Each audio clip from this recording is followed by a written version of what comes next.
मेरे साथ बोलिए, भारत माता की। अरे भाई, झांसी वालों की आवाज ऐसी होती है क्या? पूरा देश झांसी वालों की आवाज सुनने के लिए लगता है। मेरे साथ दोनों हाथ उठाइए, उठाइए दोनों हाथ। 300 पार के संकल्प की मुट्ठी भींचिए और प्रचंड आवाज से बोलिए, भारत माता की, भारत माता की, भारत माता की। मंच पर उपस्थित मध्य प्रदेश के गृह मंत्री श्रीमान नरोत्तम मिश्रा जी, यहां पर उपस्थित सांसद एवं उत्तर प्रदेश के सह प्रभारी भाई सुधीर गुप्ता जी, यहां के लोकप्रिय सांसद अनुराग शर्मा जी, जिला झांसी के अध्यक्ष मुकेश शर्मा जी, संत विलास शिवहरे जी, नवाब सिंह जदौन जी, और आज जिनको जिताने के लिए मैं यहां आया हूं, ऐसे मित्र हमारे प्रत्याशी रवि शर्मा जी, और आज झांसी के इस बड़ी रैली में आए हुए प्यारे भाइयों, बहनों, माताओं और मेरे जिगर के टुकड़े जैसे युवा मित्रों। मित्रों, जब भी मैं झांसी में आता हूं, झांसी की धरती का श्वास अंदर जाते ही नई चेतना और ऊर्जा की अनुभूति होती है। मित्रों, झांसी में आते ही महारानी झांसी वीरांगना लक्ष्मीबाई की हुकार, मेरी झांसी नहीं दूंगी, वो आज भी कानों में गूंजने लगती है। वीर झंकारी बाई का शौर्य, उनका त्याग, उनका बलिदान आज भी देशभक्ति की प्रेरणा देता है। और तात्या टोपे का साहस और अंग्रेजों को झुकाने वाली उनकी रणनीति और सन 57 की क्रांति आज भी नजर के सामने आती है। भैया हो गया, बैठ जाओ, देख लिया मैंने। ओ बैठ जाओ, देख लिया मैंने। आपको कह रहा हूं नीले जब्बे वाले, बैठ जाओ भैया, आप बैठ जाइए, देख लिया। धन्यवाद। मित्रों, यही बुंदेलखंड की धरती थी जिन्हें अंग्रेजों के दांत खट्टे करने का काम किया। यही धरती थी जिन्हें आजादी के आंदोलन में बढ़ चढ़ के हिस्सा लिया। इसी धरती के पंडित बाबूलाल दुबे, लाडली प्रसाद जी, डॉक्टर गोविंद प्रसाद जी, कृष्ण गणेश अन्ना जी, कुंज बिहारी लाल जैसे अनेक स्वतंत्रता सेनानियों ने अपना यहां से देश की आजादी में योगदान दिया। और यही धरती ने हॉकी के जादूगर मेजर ध्यानचंद को भी भारत को भेंट करने का काम किया। मित्रों, आज उसी धरती पर मैं आया हूं और मैं अपने आप को गौरवशाली मानता हूं कि आज इस धरती पर मैं चुनाव प्रचार के लिए आया। रवि शर्मा मेरे साथ खड़े हैं। अरे हो गए नारे भैया।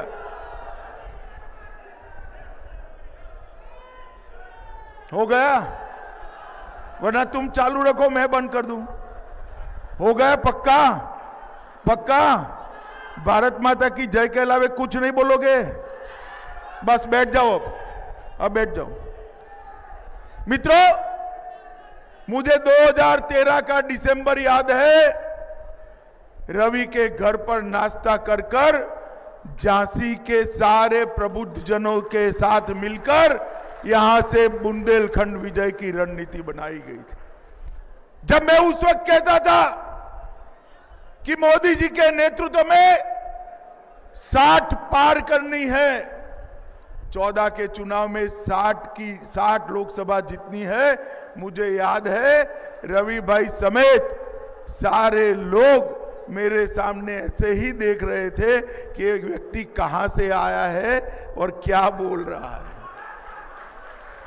मगर ये उत्तर प्रदेश की महान जनता का, ये बुंदेलखंड की महान जनता का आशीर्वाद था। जब वोटों का काउंटिंग समाप्त हुआ, 60 छोड़ दीजिए 73 सीटें भारतीय जनता पार्टी की झोली में डाल, और वहीं से उत्तर प्रदेश के अंदर भारतीय जनता पार्टी के विजय की गाथा को फिर से एक बार उत्तर प्रदेश की जनता ने लिखना शुरू किया। उसके बाद 2017 का चुनाव आया। उस वक्त भी मैं पार्टी का अध्यक्ष था, महोबा से शुरुआत करी थी और हमने कहा था यहां पर ना बुआ आएंगे ना भतीजा आएंगे, कमल ही कमल खिलेंगे। और मित्रों, 19 की 19 सीटें पूरे बुंदेलखंड को सफाया कर कर सिर्फ कमल का निशान बुंदेलखंड ने लखनऊ विधानसभा में दिया। उसके बाद 19 का चुनाव आया। उत्तर प्रदेश ने फिर से एक बार 65 से ज्यादा सीटें देकर मोदी जी को देश का प्रधानमंत्री बनाने का काम किया। जब से मोदी जी का आशीर्वाद उत्तर प्रदेश पर आया है, हाथी और साइकिल दोनों रास्ता भूलकर भटकने लगे हैं और हर गलियारे में कमल का फूल खिला हुआ दिखाई। मैं जब आज यहां आया हूं, थोड़ा समय कम है मित्रों, मगर मैं आपको बताने आया हूं, उत्तर प्रदेश को देश का सोचने वाली सरकार चाहिए या अपना परिवार का सोचने वाली सरकार चाहिए? बताइए भाई। उत्तर प्रदेश को देश का सोचने वाली सरकार चाहिए या परिवार का? जोर से बोलिए, सुनाई नहीं पड़ता है। क्या ये सपा बसपा देश का सोच सकते हैं क्या? जोर से बोलो, सोच सकते हैं क्या?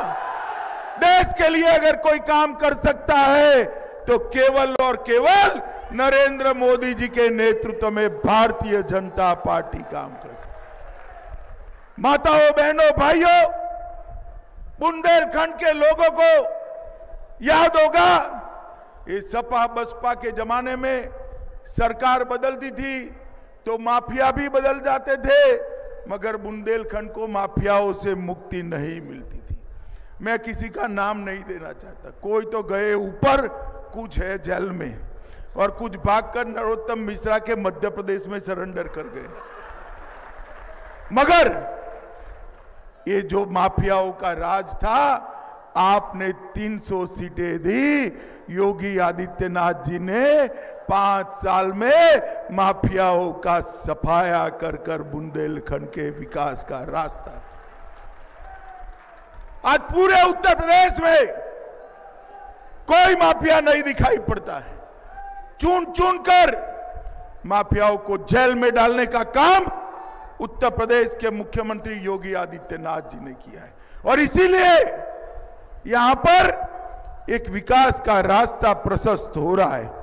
माताओं, भाइयों, बहनों, बुंदेलखंड के अंदर पहले सपा बसपा के जमाने में क्या होता था? अवैध खनन होता था। अवैध खनन की जगह Bharatiya Janata party defence corridor लेकर आई। अवैध कब्जे होते थे, गरीबों की भूमि माफिया छीनकर ले जाते थे। योगी सरकार ने 2000 करोड़ की भूमि को माफियाओं से मुक्त कराने का काम ये भारतीय जनता पार्टी। जहां अवैध कब्जे होते थे वहां आज बुंदेलखंड में सोलार का हब बना हुआ है।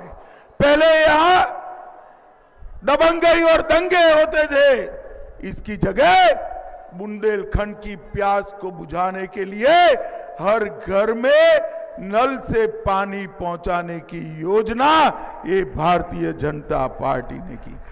पहले घोटाले होते थे, अब अनेक बांध परियोजनाएं लेकर हम आए हैं। पहले गरीबों का शोषण होता था, आज हर गरीब के घर में शौचालय पहुंचा दिया गया है। हर गरीब माता के घर में गैस का सिलेंडर पहुंचा दिया गया है। हर गरीब के घर में आज बिजली पहुंचाने का काम समाप्त हो चुका है। हर गरीब के घर में 5 लाख तक का सारा स्वास्थ्य का खर्चा नरेंद्र मोदी सरकार उठाती है। मित्रों, नरेंद्र मोदी। माताओं, भाइयों, बहनों, इतनी बड़ी संख्या में आप यहां उपस्थित हो, मुझे बताओ भाई, कितने लोगों ने टीका ले लिया है कोरोना का? जरा हाथ ऊपर करो। सबने लिया है ना? पक्का?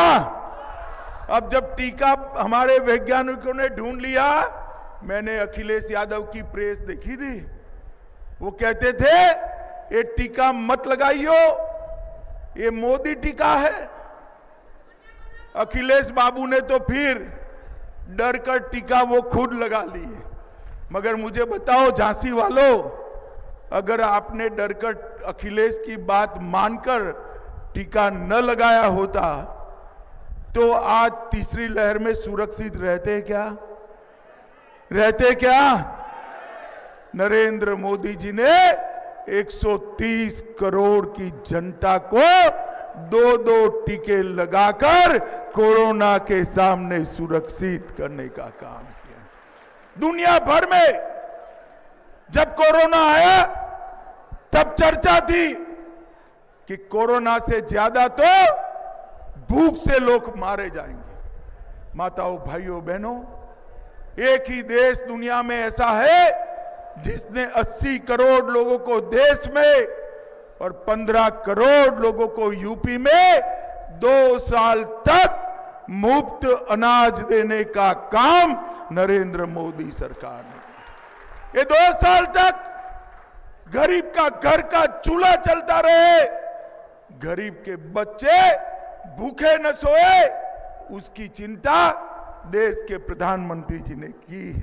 मित्रों, हर गरीब के घर में बैंक अकाउंट भेजा, डायरेक्ट बेनिफिट ट्रांसफर की स्कीम भेजी। मित्रों, अपने झांसी के अंदर 600 मेगावाट का अल्ट्रा मेगा प्लांट भी, सोलर प्लांट नरेंद्र मोदी जी ने भेजा है। मित्रों, झांसी के अंदर बुंदेलखंड में 4000 मेगावाट की सौर ऊर्जा लगने वाली है। नहरों पर रूफटॉप सोलार लगाकर पूरे बुंदेलखंड की बिजली की समस्या समाप्त होने वाली।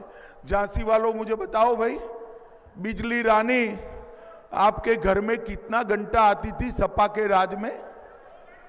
कितना? जरा जोर से बोलो, इस और बोलो भाई, कितना घंटा आती थी? आज 24 घंटा बिजली भेजने का काम योगी आदित्यनाथ की सरकार ने। मित्रों, इसको कहते हैं सुशासन। जाखलोन पंप के ना ललितपुर के टॉप पर 2.5 मेगावाट का हमने यहां पर सोलर प्लांट लगाया है। चित्रकूट के विकास के लिए चित्रकूट धाम विकास परिषद बनाई गई और जल के लिए मैं बताता हूं, 1000 साल से बुंदेलखंड अकालग्रस्त क्षेत्र रहा है। हमारे यहां मध्य प्रदेश में तो भाजपा की सरकार ने अटल जी के समय ही सारा डेवलपमेंट कर लिया था, पैसा तो यहां पर आया था। मगर अखिलेश सरकार के चट्टे बट्टे पूरा पैसा खा गए। अब पैसा खा गए, कहीं ना कहीं तो छिपाया होगा। कुछ दिन पहले मोदी जी की सरकार ने कानपुर में एक समाजवादी इत्र वाले के वहां रेड डाल दी। आपको मालूम है ना रेड पड़ी थी? आपको मैं बताने चाहता हूं, ये मंच पूरा भर जाए, इतनी नोटों की गड्डियां वहां से पकड़ी गई, इतनी नोटों की गड्डियां पकड़ी गई। और अखिलेश बाबू नाराज हो गए। उन्होंने कहा कि राजनीतिक उद्देश्य से रेड हो रही है। क्यों अखिलेश बाबू, ये आपका रुपया था क्या? जरा झांसी वालों को बता जाओ। और अगर आपका नहीं है तो आपको क्या नाराजगी है? अखिलेश जी कान खोलकर सुन लो, जो भ्रष्टाचार का पैसा होगा, अवैध पैसा होगा, ये नरेंद्र मोदी सरकार है, जरा भी नहीं डरेगी। रेड डालकर सरकार के खजाने में उसको जमा कर दिया जाएगा। मित्रों, ये बुंदेलखंड की प्यास को बुझाने के लिए महोबा में अर्जुन सहायक परियोजना, रतौली बांध परियोजना, बावनी बांध परियोजना, चिल्ली स्प्रिंकलर परियोजना और बुंदेलखंड समस्त के लिए, जिससे झांसी नगर को भी पानी मिलने वाला है, 44,600 करोड़ की केन बेतवा को जोड़ने वाली परियोजना नरेंद्र मोदी जी के अलावे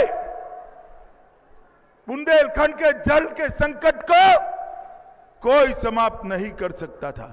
9 लाख हेक्टेयर भूमि इससे सिंचित होने वाली है। और मित्रों, इस बजट के अंदर वो 44,000 करोड़ में से 4,000 करोड़ का प्राथमिक खर्च भी मंजूर कर दिया गया है। मित्रों, मैं झांसी में आया हूं।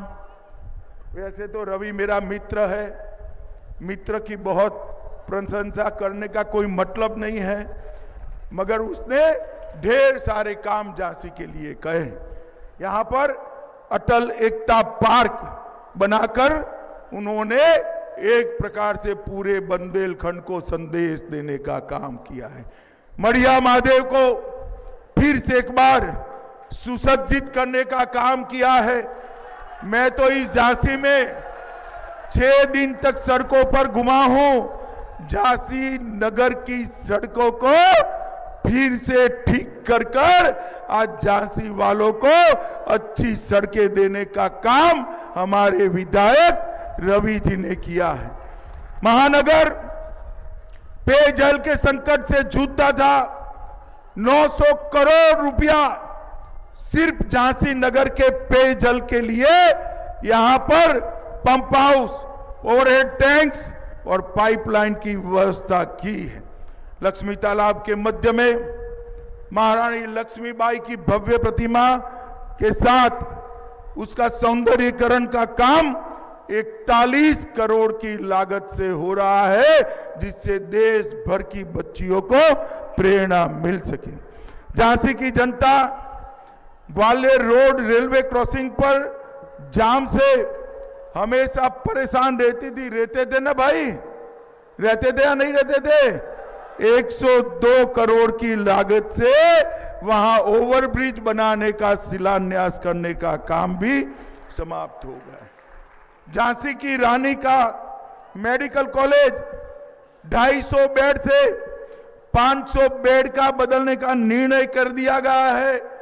ध्यानचंद स्टेडियम में युवाओं के लिए बैडमिंटन कोर्ट का भी निर्माण हुआ है और 161 लाख की लागत से बेसहारा पशुओं के लिए एक चारा केंद्र, वहां पर एक कान्हा उपवन की व्यवस्था करने का काम भी रवि ने किया है।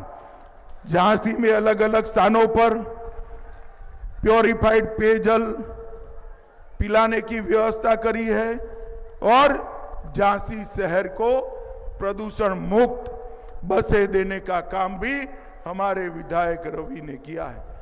भाइयों बहनों, मैं आज आपको कहकर जाता हूं, मुझ पर भरोसा करिएगा। रवि को विधायक बनकर भेज दीजिए, बड़ा बनाने का काम मैं करूंगा। एक बार आप रवि को विधायक बनाकर यहां से भेज दीजिए। माताओं बहनों भाइयों, पूरे उत्तर प्रदेश के अंदर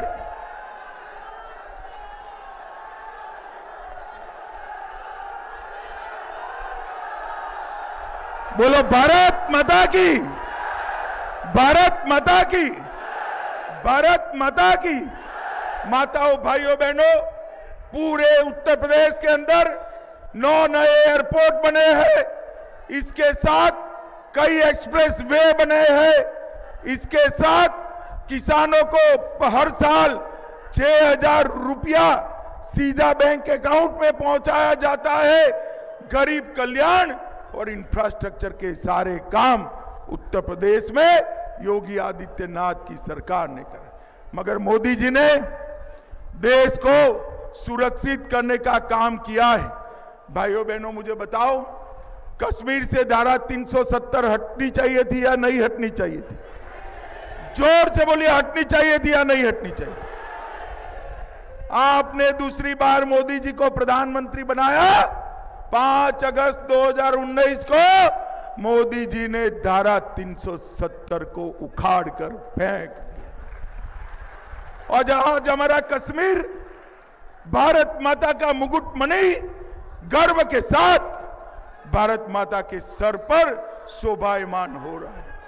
मित्रों, आज मैं आपको कहने आया हूं, ये सपा, बसपा, कांग्रेस तीनों कश्मीर में से धारा 370 हटाने का विरोध करते थे। मुझे बताओ, जो पार्टियां धारा 370 को हटाने का विरोध करती है, उनको वोट दिया जा सकता है क्या? जोर से बोलो, दिया जा सकता है क्या? ये अखिलेश पार्लियामेंट में मुझे कहते थे कि खून की नदियां बह जाएगी। अरे अखिलेश बाबू, खून की नदियां छोड़ो, किसी की कंकर चलाने की हिम्मत नहीं हुई, कंकर चलाने की हिम्मत। मित्रों, मोदी जी ने ढेर सारी देश की समस्याओं का समाधान करने का काम किया है। उत्तर प्रदेश का 2022 का चुनाव मोदी जी के हाथ मजबूत करने वाला है। उत्तर प्रदेश का 2022 का चुनाव योगी जी को फिर से मुख्यमंत्री बनाने का चुनाव है। और उत्तर प्रदेश का 2022 का चुनाव फिर से एक बार बुंदेलखंड में सपा बसपा का सुपड़ा साफ करने का चुनाव। माताओं, भाइयों, बहनों, मुझे बताओ, रवि को जिताओगे क्या? कमल के निशान पर बटन दबाओगे? प्रचंड बहुमत से जिताओगे? योगी जी को मुख्यमंत्री बनाओगे? मोदी जी के हाथ मजबूत करोगे? तो मेरे साथ दोनों हाथ उठाओ, विजय के संकल्प की मुट्ठी बींचो और प्रचंड आवाज से बोलो, भारत माता की, भारत माता की, भारत माता की। वंदे वंदे वंदे।